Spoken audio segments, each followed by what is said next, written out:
드디어 로마서 마지막 시간이 됐습니다. 오늘 말씀은 본받아야 할 사람들이라는 제목의 말씀입니다. 우리들이 예수님을 영접해서 주님으로 모시게 되면은 주님 대신 예수님을 섬기고 싶은 그런 자연스러운 욕구가 우리들한테 생깁니다. 그런 욕구가 있음에도 불구하고 또 우리의 사역을 방해하는 이런 핸디캡들이 있어요. 그 중에 하나가 나이가 어리다는 겁니다. 또 하나는 너무 마음이 약하다는 겁니다. 그래서 남 앞에 나서는 것도 두렵고 일을 맡아서 하지 못하면 어쩌나 이런 두려움 때문에 또 사역을 잘 못하는 수도 있어요. 그런데 이렇게 나이가 어리다는 핸디캡이라든가 또 마음이 소심하다는 그런 핸디캡을 가졌으면서도 큰 사역을 하신 분이 있습니다. 그것이 오늘 읽은 본문에 처음에 등장하는 디모데입니다. 디모데는 당시에 나이가 어렸을 뿐만 아니라 소심했고 건강도 안 좋았어요. 위장병을 앓고 있었습니다. 이런 핸디캡에도 불구하고 디모데는 큰 일꾼이 됐습니다. 오늘 본문 21절에 보면 사도 바울은 디모데를 가리켜 나의 동역자 디모데 이렇게 말합니다. 사도가 동역자라고 부르는 사람이 된 거예요.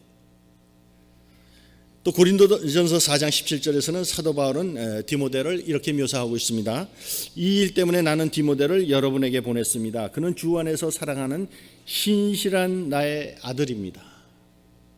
무엇이든지 맡길 수 있는 신실한 아들과도 같은 사람이라고 아주 극찬을 해주고 있어요. 그래서 이렇게 여러 가지 핸디캡을 가진 디모데가 하나님한테 크게 쓰임을 받는 그런 사람이 될 수 있다면 우리도 될 수 있을 줄로 믿습니다. 특히 젊은 분들은 어떻게 하면 디모데 같은 일꾼이 될 수가 있을까 곰곰이 생각해 보시기 바랍니다. 그 첫 번째는 여러분들이 존경할 만한 이런 삶을 살면 됩니다. 여러분들이 존경할 만한 삶을 살면요, 연세 드신 어르신분들도 여러분들 존경해주고 또 따라줍니다. 그래서 사도 바울도 디모데전서 4장 12절에서 이런 권고를 해요. 누구든지 내 연소함을 없인 여기지 못하게 하고 오직 말과 행실과 사랑과 믿음과 정절에 있어서 믿는 자에게 본이 되어, 이렇게 말하고 있습니다. 내가 이렇게 본이 되는 삶을 살기만 하면은 연세가 드신 분들도 업신여기지 아니하고 존경해주고 따라줍니다. 이 목장 사역, 목장에서도 보면 리더가 핸디캡을 가지고 있는 경우들이 많이 있죠. 그 구성원들, 목원들보다 나이가 더 젊다거나 교회 다닌 지 그렇게 오래되지 않았다거나, 그런데도 사역을 참 잘하는 그런 목자들이 있습니다. 그래서 그 목장의 목원들을 만나면 이렇게 말해요. 우리 목자의 삶을 보면 우리가 쫓아가지 않을 수가 없습니다. 이렇게 말해요. 특별히 이렇게 참 잘 섬기는 모습을 보면서 우리가 존경하지 않을 수가 없습니다. 그렇게 말하는 것을 들을 수가 있어요. 그래서 나이가 젊은 사람들도 나이가 어리다 이렇게 생각하면서 뒤로 처지거나 겁내지 말고 참 존경받는 그런 섬기는 삶을 살아서 하나님께서 맡기실 때는 이런 책임 있는 일도 맡아서 할 수 있는 그런 여러분 되시기를 바랍니다.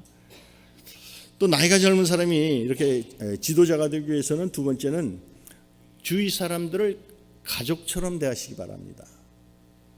어떤 사람은 나이가 어린 이걸 좀 커버해 보려고, 이 권위를 가지고 커버해 보려고 목소리도 좀 이상하게 내고 행동도 좀 이상하게 하고 그러는 걸 보는데, 특히 또 목사님들 가운데도 보면 가끔 그런 분들 계세요. 그러면은 그렇게 하면 사람들이 존경해 주는 게 아니라 속으로 웃습니다. 나이가 어리지만 존경을 받으려면 아예 내가 나이가 어리다는 거 다 인정하고 주위 사람들하고 이 가족처럼 대하는 거예요. 그래서 사도 바울도 디모데전서 5장 1절을 통해서 디모데한테 이렇게 권면하고 있습니다. 늙은이를 꾸짖지 말고 고나되 아버지에게 하듯하며 젊은이에게는 형제에게 하듯하고 늙은 여자에게는 어머니에게 하듯하며 젊은 여자에게는 온전히 깨끗함으로 자매에게 하듯하라. 나이가 어린 사람이 지도자 노릇을 할 수 있는 비결이 바로 이거라는 거예요. 권위를 세우려고 그러지 말고 아예 내가 나이가 어리다는 걸 인정하고, 아버님, 어머님, 형, 누나 그러면서 비벼대면서 앵기라는 거예요. 쉽게 말해서. 그런데 거기에다가 섬기는 그런 모범되는 면만 거기다 이제 들어가면 정말 나이 드신 어른들이 다들 존경해주고 쫓아줄 줄 믿습니다. 우리 교회는 비교적 젊은 세대들도 여러 가정들 계신데 나이가 젊다고 자꾸 뒤로 물러서지 말고 하나님께서 직책을 맡겨주시면 정말 모범되는 삶을 사시고 또 형, 누나 그러면서 좀 비벼대면서 주님께서 맡겨주신 이 사역을 잘 감당하고 어른들한테도 그렇게 존경받는 사역자가 되기를 축원합니다. 다음에는 좀 겁이 좀 많으신 분들한테 좀 말씀을 드리는데, 이 디모데처럼 소심하고 남 앞에서 얘기하는 걸 겁내고 사람들 만나는 게 겁이 나고 그런 사람이죠. 또 그래가지고 이 일 맡았다가 이 못하면 어떡하나 이런 겁이 나시는 분들, 그런 이 디모데를 보면서 여러분들도 이 디모데처럼 참 큰 사역자가 될 수가 있어요. 그러기 위해서는 첫 번째로 성령 충만하시면 됩니다. 성령 충만. 사도 바울이 디모데에게 디모데후서 1장 7절에서 이렇게 말씀해요. 하나님이 우리에게 주신 것은 두려워하는 마음이 아니요 오직 능력과 사랑과 절제하는 마음이니. 그렇습니다. 하나님은 우리에게 두려워하는 마음 주시지 않았어요. 우리 성령께서는 우리 안에 계시면 우리에게 능력 주시고 사랑을 주시고 절제를 주셔서 우리 삶 가운데 있는 이런 두려움 같은 걸 다 몰아내세요.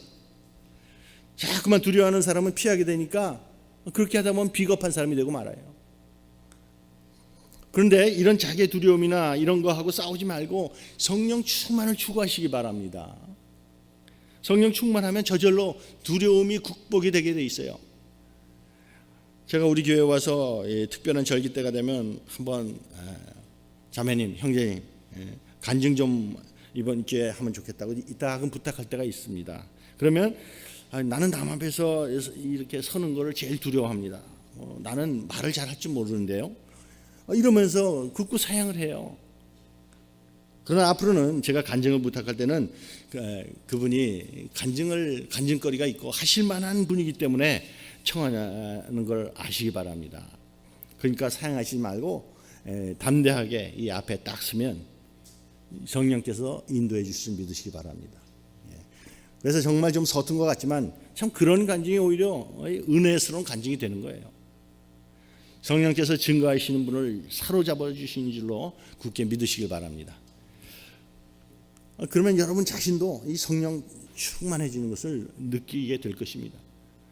여러분들도 나는 좀 소심하다, 겁이 많다 이렇게 생각되시면 그런 거하고 싸우질 마시고 이 성령 충만하시면 그런 건 저절로 극복이 돼요.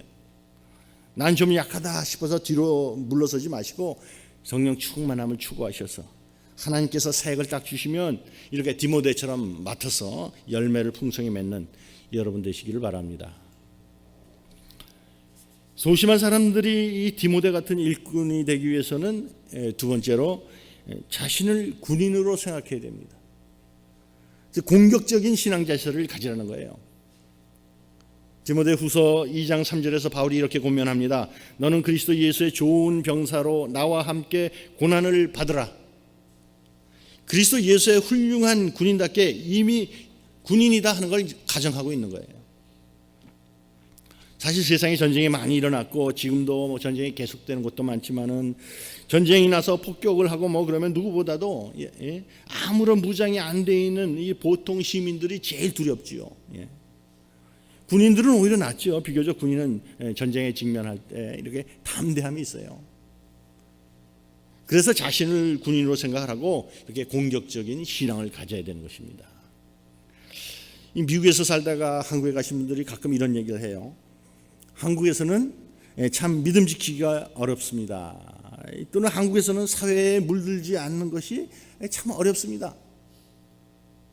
이런 얘기를 들으면요, 참 답답한 건요, 이 믿음을 지킨다, 오염되지 않는다 이런 얘기들이 다 이게 사실은 방어적인 수비적인 용어들이에요.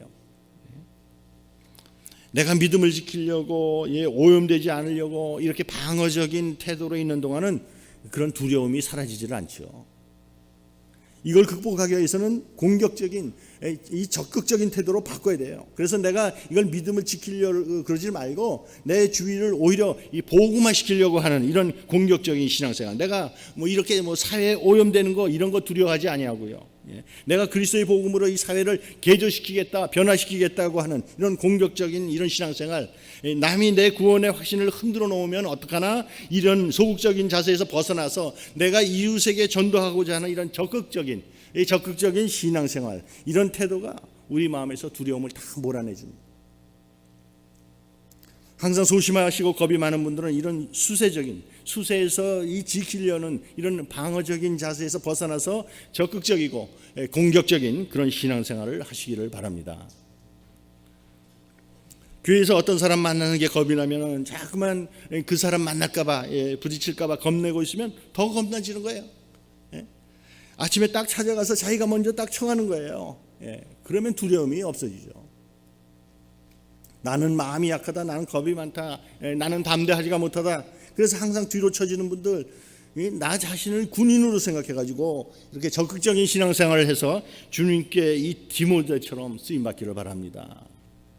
우리가 주님의 군인이 되면 그 다음엔 우리가 고난받을 거 각오해야 돼요. 군인이 되면은 고난도 있고 뭐 또 상처도 받게 돼 있습니다. 그런 걸 각오해야 됩니다.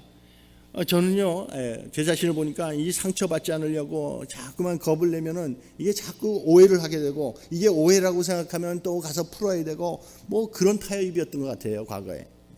그래서 항상 이 남이 나를 어떻게 생각을 할까? 왜 저 사람이 나를 이렇게 생각하지? 항상 저 자신이 좀 불안감 가운데 살았던 것 같아요.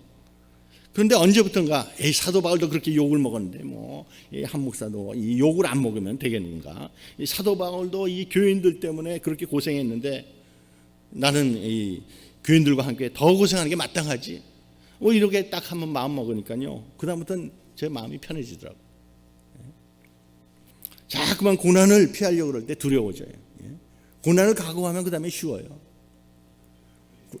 정말 과거에 이런 교회 학교도 사역하는 분들이 한 1년 2년 하다가는 그만두겠다 이런 경우가 종종 있더라고요.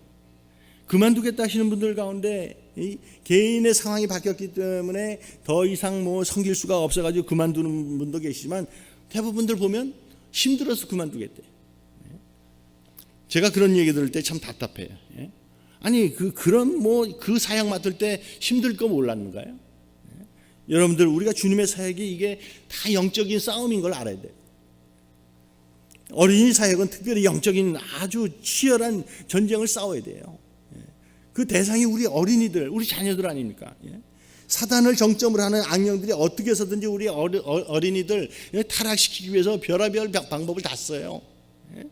영화, 잡지, TV, 비디오 게임 그래가지고 조금 더 큰 애들 섹스라든가 마약, 폭력 이런 데 끌어들이려고 우리 자녀들을 엄청나게 공격을 하고 있다고요. 이런 자녀들을 이렇게 보호해주고 이런 환경 가운데서 살아날 수 있도록 훈련해 줄 수 있는 사람이 누굽니까? 가정에서는 부모님, 그리고 교회에서는 주일학교 교사들 아니에요. 그런데 이런 막중한 책임을 맡고 이런 영적인 싸움을 싸운다 그러면 어떻게 거기에 희생이 안 들어가고 어떻게 거기에 고난이 안 들어갈 수가 있습니까? 여러분들, 우리가 주님 위해서 하는 사역은 다 영적인 싸움이다 하는 걸 알아야 돼요. 그래서 여러분들의 사역이 더 중요해질수록 거기에 더 치열한 공격이 많을 거다 하는 걸 알아야 됩니다. 전쟁에서도 지휘관 옆에 있으면 옆에 있을수록 화살을 더 많이 받고 총알을 더 많이 받죠. 사역을 하는 사람이 이걸 알고 있어야죠. 그래서 우리 어린이들이 이렇게 악한 세상으로부터 이렇게 공격을 받는데, 그걸 고난을 다 피하려고 그러고 희생을 다 피해서 우리 자녀들을 거기에다 노출시키면 어떻게 되는 겁니까? 우리 성도님들은 우리가 하는 사역, 이게 다 영적인 싸움이고, 특별히 우리 어린이들은 우리들이 이 보호막을 쳐줘야 되고, 기도의 보호막을 쳐주고요, 그 다음에 거기서 살아남을 수 있는 이런 방법도 가르쳐주고, 그렇게 하지 않으면 영적인 공격에 다 넘어가고 말리라는 이런 걸 잘 아셔서 희생과 고난 다 예상하시고 하나님의 일꾼이 돼서 이 어린이들 보호하는 영적 싸움에 다 참여하시기를 축원합니다. 제가 군인과 같은 이런 공격적인 이런 태도를 가지라 그러니까 어떤 분들은 막 싸우려는 얘기로 아실지 모르는데 절대로 그거 아닙니다. 싸우라는 얘기가 아니에요. 우리 전쟁은 목표가 이 세상의 전쟁하고 달라요. 그래서 우리는 주님이 원하시는 군인으로 투쟁하기 위해서는 우리는 오히려 거꾸로 더 온유해야 되고 더 인내해야 돼요. 그래서 디모데후서 2장 23절 이하에서 바울이 이렇게 말합니다. 어리석고 무식한 변론을 벌이라. 이에서 다툼이 나는 줄 알미라. 주의 종은 마땅히 다투지 아니하고 모든 사람에 대하여 온유하며 가르치기를 잘하며 참으며 거역하는 자를 온유함으로 훈계할지니 혹 하나님이 그들에게 회개함을 주사 진리를 알게 하실까 하며. 우리 목표는 파괴가 목표가 아니고 이 마귀한테 속아 있는 이 사람들한테 진리를 깨닫게 하고 이걸 회개시키게 하는 것이 우리 일이에요. 근데 마주 싸우면 우리가 어떻게 이 사람들을 구원할 수 있어요? 안 믿는 사람들도 다 자존심 있는데 자꾸만 그 사람들하고 논쟁을 벌이면 누가 그 논쟁에서 지고 싶어 하겠어요? 그래서 하나님의 일꾼들은 절대 이런 논쟁에 말려들거나 다퉈서는 안 돼요. 우리가 정말 씩씩한 하나님의 군사고 또 공격적인 그런 신앙생활을 이렇게 하기 위해서는 우리가 더 적극적으로 이렇게 온유해야 되고 더 적극적으로 또 참아야 되고 그렇죠. 그래서 마음이 약하신 분들은 뭐 그냥 할 수 없이 온유한 것이 아니라 속에서는 또 부글부글하지만 방법이 마땅치 않아서 죽어 지내는 게 아니고 내가 정말 군인이다 이런 적극적인 자세를 갖고 의도적으로 적극적으로 온유하시기를 바랍니다. 마지못해 속에 꾹꾹 눌러 담고 참고 있는 게 아니라 나는 주님의 군인이다, 나는 사람을 회개시키기 위해서 진리를 깨닫도록 하기 위해서 부름받은 용사다 하는 걸 깨달아서 적극적으로 원해가지고 인내하시기를 바랍니다. 하나님을 모르는 사람은 이 믿는 사람들의 논리에 의해서 예수님 믿게 되는 수가 거의 없습니다. 온유할 수가 절대 없는 그런 환경 가운데서도 온유한 모습, 참아낼 수 없는 그런 상황 가운데서도 참아내는 그 모습을 보고 마음의 감동을 받고 정말 이 사람이 믿는 예수가 어떤 사람이냐 그러면서 예수를 믿게 되는 거죠. 마음이 약하신 분들, 소극적이신 분들, 겁이 많으신 분들, 성령 충만하시고 자신을 군인으로 생각하셔서 정말 공격적이고 고난을 감수하시고 무엇보다도 더 적극적으로 온유하시고 인내하셔서 이렇게 디모데처럼 쓰임받는 여러분 되시기를 축원합니다. 결혼 안 한 미혼 젊은이들에게는 이렇게 직접적으로 이 디모데가 귀감이 될 수가 있다고 그럴 것 같으면 우리 결혼하신 또 부부분들한테는 아마 브리스가하고 아굴라 부부가 귀감이 될 수 있을 것입니다. 이 부부의 이름은 16장 앞쪽에 등장을 하죠. 이분들은 평신도예요. 사실 평신도라는 말이 성경적인 단어는 아니에요. 성경에는 어디 한 군데도 평신도라는 말이 나오질 않아요. 그러나 성경을 읽어보면 초대교회에는 이 두 가지 종류의 사역자가 있었다는 것을 알 수 있어요. 한 가지 사역자는 교회에서 지금으로 치면 사례를 받는 사역자예요. 또 하나는 자기가 생업을 유지하면서 사역하는 사람들. 사도 바울은 전자에 해당하죠. 지금으로 치면 저 같은 목사에 해당해요. 이런 사람에 대해서 이제 바울은 고린도전서 9장 14절에서 이렇게 말합니다. 이와 같이 주께서도 복음을 전하는 이들에게는 복음을 전하는 일로 살아가라고 지시하셨습니다. 그래서 교회의 재정적인 후원을 받는 것을 당연하게 생각했어요. 그렇지만 이 브리스가와 아굴라는 이제 후자 그룹에 속하죠. 그래서 자기의 생업을 유지하면서 사역을 했던 이런 평신도 부부예요. 그런데 이들은 평신도인데도 불구하고 아주 이 초대교회에 초석을 넣는데 사도 바울을 도와서 큰 일을 한 사람들이에요. 예수님의 사도들 가운데서도 베드로하고 요한 정도를 제외하고는요, 이 브리스가와 아굴라의 이름이 다른 제자들보다도 더 많이 등장을 해요. 어떻게 평신도로서 이렇게 크게 쓰임받는 사역자가 될 수가 있었을까? 어떻게 하면 우리도 하나님께 브리스가와 아굴라처럼 쓰임받는 이 부부가 될 수 있을까? 그렇게 하기 위해서는 첫째로 우리가 올바른 소유관을 가져야 합니다. 로마서 16장 5절에 보면, 앞쪽으로 들어와서 보면 또 저희 집에 있는 교회에도 문안하라. 그래서 이 브리스가와 아굴라가 목자와 동역자 부부다 하는 걸 우리가 알 수가 있고요. 그 목장교회는 항상 이 부부집에서 모였다 하는 것을 알 수가 있어요. 물론 그 당시에는 많은 분들이 뭐 출신이 노예들도 있고 그래가지고 집이 없는 분들이 많아서 그랬을 수도 있지만, 브리스가와 이 아굴라는 우리의 교회 목자님들처럼 자기 집에서 이제 모이도록 집을 개방했다 하는 것을 알 수가 있습니다. 근데 이렇게 하기 위해서 이 올바른 소유 의식을 가져야 돼요. 내가 가진 소유는 하나님께서 주님의 사역을 위해서 쓰라고 주신 사역의 도구다 하는 이런 올바른 소유 의식이 있어야 돼요. 특별히 목장교회에서 목자, 동역자 부부가 자기 집을 주로 오픈하고 수고하고 계신데요.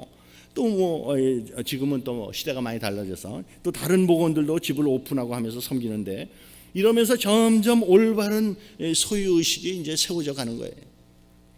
자기가 갖고 있는 거 집까지 포함해서 자기 것이다 뭐 이렇게 생각하는 사람들은 집을 공개하기가 힘들죠.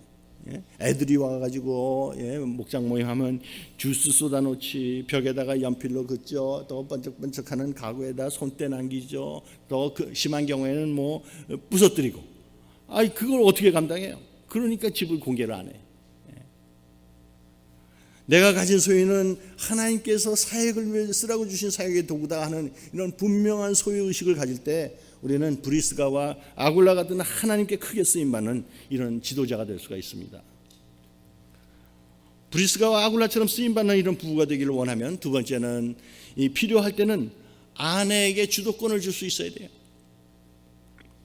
이 부부가 이름이 등장할 때는 언제든지 브리스가와 아굴라예요. 아굴라와 브리스가가 아니라. 잘 성경을 보세요.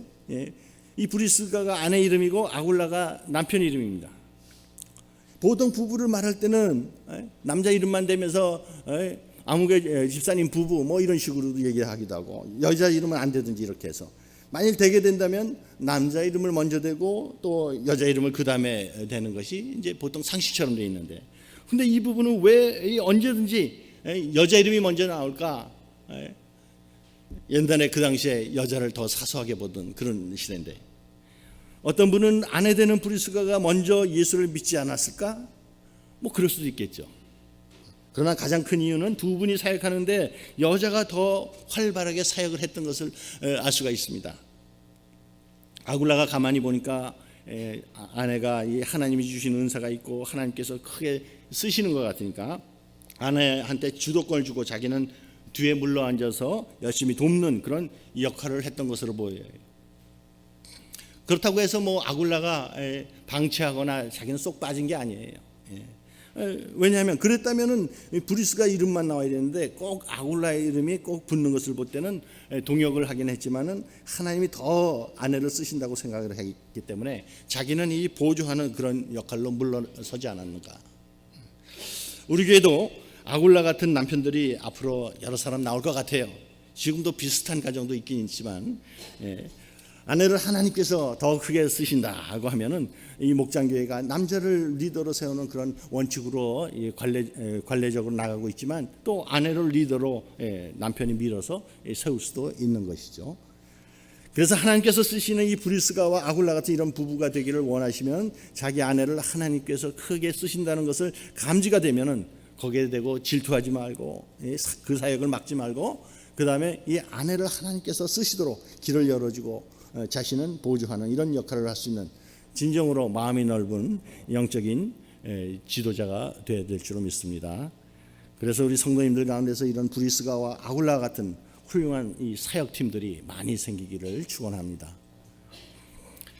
이 세 번째로 브리스가와 아굴라처럼 크게 쓰임받는 사역자가 되기 위해서는 목회자의 방패가 되어야 됩니다.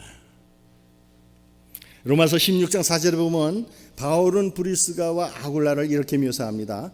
그들은 내 목숨을 위하여 자기들의 목까지도 내놓았다고 했어요. 브리스가와 아굴라는 이 사도 바울을 보호하기 위해서는 자기의 목숨이라도 내놓을 그런 각오를 한 사람들이에요. 참 이런 부부를 옆에 두는 것이 참 목회자의 꿈일 것 같아요. 그래서 여러분들 이 브리스가와 아굴라처럼 목숨을 바치지는 못할지 모르지만은, 그러나 여러분들이 정말 이런 쓰임받는 이런 부부가 되기 위해서는 적어도 담임 목사의 방패는 돼줘야 되죠. 정작 제가 이 담임 목사로서 담임 목사인 제가 이런 얘기를 하니까 좀 제가 잘 봐달라는 것 같고 좀 어색함도 있고 그렇긴 하지만은 제가 또 강단에서 이걸 제가 안 가르치면 누가 또 이걸 가르칩니까? 그래서 교회 지도자, 또 목자, 장로님, 안수 집사님, 또 권사님 이런 지도자들 철저하게 여당이 돼야 돼. 그리고 중립이 아니고 목사님의 입장을 변호하고 목회자에 대한 공격이 올 때 이걸 막아주는 방패 노릇도 해야 돼요. 그 이유는 두 가지 이유에서 그렇습니다. 첫 번째는 우리가 지금 영적인 싸움을 싸우고 있다고 그랬는데 이 지휘자에 해당하는 이 목사가 넘어지면은 교회 전체가 넘어지게 돼 있어요. 두 번째는 교인을 평안하게 해주기 위해서 그래요. 집에서도 그렇거든요. 아버지 어머니가 아무리 의견이 엇갈려도 이 엇갈리는 의견은요 집에서 이불 속에서 조정을 해야 돼요. 네? 자녀들 앞에서는 절대 부부가 의견이 틀린 거 보이면 안 돼요. 네? 그럼 자녀들이 불안해지죠. 그래서 안정감을 잃죠. 네? 그래서 부득이해서 또 이혼한 부부들도 아무리 자기가 배우자에 대한 아픔이 있고 서름이 있다 하더라도 절대 자기들 자녀 앞에서는 그런 얘기를 하면 안 되죠. 예? 이혼을 했어도 오히려 칭찬을 해줘야지. 그래야지 자녀들이 건강하게 자라죠. 교회도 마찬가지예요. 예. 지도자하고 목사 간에 알력이 있는 것 같이 보일 때 교인들이 불안해져요. 그래서 죄를 지은 것까지 비호해 주라는 건 아니지만은 성경에 분명히 나와 있는 죄를 지은 것이 아니라 그러면 지도자들은 의견 차이가 있을 때는 목사님하고 이 개인적으로 서로 조정하고 성도들 앞에서는 언제든지 방패가 돼줘야 돼요. 자기가 할 수 있는 건 막아줘야 되고 이 목사님의 입장을 변호해주는 그런 리더십이 돼야 된다 이거예요. 그렇게 할 때 하나님께서 여러분 부부를 브리스가와 아굴라처럼 사용하실 줄로 믿습니다. 전에 있던 교회에서 있었던 일이 하나 있는데 어느 다른 교회에 이제 여자 집사님이 신앙 상담을 하겠다고 전화를 했어요. 전에 있던 교회에 이제 상담실이 있었거든요. 근데 그 교회에 한 분밖에 안 계신 이제 장로님 부인이에요. 전화하신 분이. 이유는 교회 목사님이 사임을 하시겠다는 거예요. 평소에 이 장로님이 목사님 설교가 마음에 와닿지가 않았어요. 그러던 중에 한 교인이 그 장로님을 찾아와가지고 이 목사님 설교에 대해서 불평을 하니까 이 장로님이 불평하지 말고 목사님 위해서 기도합시다. 그러고서는 말미에 사실은 나도 그렇게 느낍니다. 이렇게 말했단 말이에요. 이 말이 이제 목사님 귀에 들어갔어요. 목사님이 이 말을 듣고 단도직입적으로 장로님한테 물었습니다. 제 설교가 마음에 와닿지 않습니까? 그러니까 마음에 와닿지 않습니다. 그러니까 목사님이 이제 한 분밖에 없는 장로님이 제 설교가 마음에 와닿지 않는다고 하면 제가 이제 교회를 떠날 수밖에 없습니다. 그리고 교회를 안 나오신다는 거예요. 그리고 더 얘기를 들어보니까 아주 또 다른 불평이 많은 거예요. 뭐 크리스마스 때 무슨 행사하고 난 다음에 상품을 주는데 자기 목사님은 이 상품을 물건으로 하지 않고 캐시로 하자고 그런다. 또 이 교회 재정을 가지고 교회 일꾼들 식사 대접을 한다. 이런 얘기에 이런 불평들이 또 있더라고요. 그래서 그런 얘기를 다 듣고 집사님, 저는 이 교회에 대한 다른 교회에 대한 그런 교회에 대해서는 상담을 잘 안 하는데요. 이왕 전화를 하셨으니까 이제 말씀을 드립니다. 그러고서 사실 교회 상담은 이렇게 답을 줘도 쫓는 사람이 별로 없거든요. 그런데 이 문제는 장로님 네 분이 잘못됐습니다. 장로님 네 분은 목사님의 방패가 되어줘야 됩니다. 사람들 앞에서 목사님을 디펜드 해줘야 됩니다. 이렇게 보니까 목사님이 무슨 죄를 지신 게 아닌데 선물을 이 캐시로 현찰로 주자는 것도 조금만 시각을 바꿔보면 뭐 쓸모가 별로 없는 그런 물건을 주느니 차라리 조금만 돈이라도 상으로 줘서 애들이 입에 맞는 캔디라도 사 먹도록 하면 되는 거 아닙니까? 얼마든지 이게 긍정적으로 볼 수 있는 그런 요소가 있는데요. 또 교회 재정 갖고 사역자들 대접한다고 불평하는데 어떤 교회에서는 예산에 넣기까지 해가지고 뭐 이 성가대들 나가서 어쩌다 한 번씩 이렇게 식사 대접하도록 하는 데도 있습니다. 이게 죄진 게 아닌데 장로님이 이거를 변호해 주셔야지 어떻게 중립 내지는 같이 동조를 하십니까? 더군다나 목사님을 바꾸기 위해서 기도했다고 하셨는데 그거는 목사를 저주하는 겁니다. 목사를 위해서 기도할 때는 이 목사님을 모실 때 조심하든지 아니면 처음에 목사님을 잘 고르든지 해야지. 당신이 지도자로 있는 그 교회 목사님이라 그러면 내가 이 목사님을 사랑할 수 있도록 변화하게 해달라고 그렇게 기도를 해야죠. 목사가 바뀌도록 기도하는 건 이건 저주하는 겁니다. 그렇게 직접 되고 이렇게 얘기를 해주니까 그 전화 오신 분이 막 화를 내고 그럴 줄 알았더니 그 부인 오히려 거꾸로 아주 목소리가 밝아졌습니다. 목사님 감사합니다. 나중에 꼭 좋은 소식 드리도록 애쓰겠습니다. 그러고 끊었어요. 그러니까 여러분들 정말 브리스가와 아굴라 같은 이런 지도자가 되기 위해서는 여러분들이 이 교회 선택을 할 때 신중하게 선택하시고 또 목사님 모실 때 신중하게 해야죠. 일단 목사님이 여러분의 목사님이 됐으면 특별히 교회 지도자들은 방패 노릇을 해야 됩니다. 중립도 안 돼요. 목사님의 입장을 변호해 주는 그런 방패 노릇을 해야 돼요. 리더십은. 우리 사랑하는 교회 여러분, 이렇게 브리스가와 아굴라처럼 주님의 쓰임받는 이런 사역자가 되시려면 정말 올바른 소유관을 가지시길 바랍니다. 특별히 여성 리더십, 즉 아내 리더십을 키워주시기를 바랍니다. 그리고 목사님을 디펜드하는 교회의 방패 노릇을 하는 지도자들이 되시기를 주님의 이름으로 축원합니다. 아멘. 기도하겠습니다. 하나님 아버지, 오늘 나이가 젊은 사람이 리더가 되기 위해서는 디모데를 본으로 삼으라는 말씀 주셨습니다. 결혼한 부부는 브리스가와 아굴라 부부를 귀감으로 삼으라고 하십니다. 하나님 아버지, 저희들도 디모데처럼 나이가 젊은 분들이 리더 되기 위해서는 존경받는 삶을 살아가고 주위 사람들을 가족처럼 대하며 살아가라고 하신 대로 그렇게 살아가게 하옵소서. 결혼한 부부들이 지도자의 위치를 잘 감당하려면 성령 충만하라 하셨습니다. 여성 리더십을 세워주라 하셨습니다. 목회자의 방패가 되라 하셨습니다. 하나님 아버지, 오늘 주신 이 말씀 저희들 가슴에 새기면서 주님의 교회를 반석 위에 세워가는 판비치 교회 성도들 다 될 수 있도록 축복하여 주옵소서. 예수님의 이름으로 기도합니다. 아멘. 다 함께 일어나셔서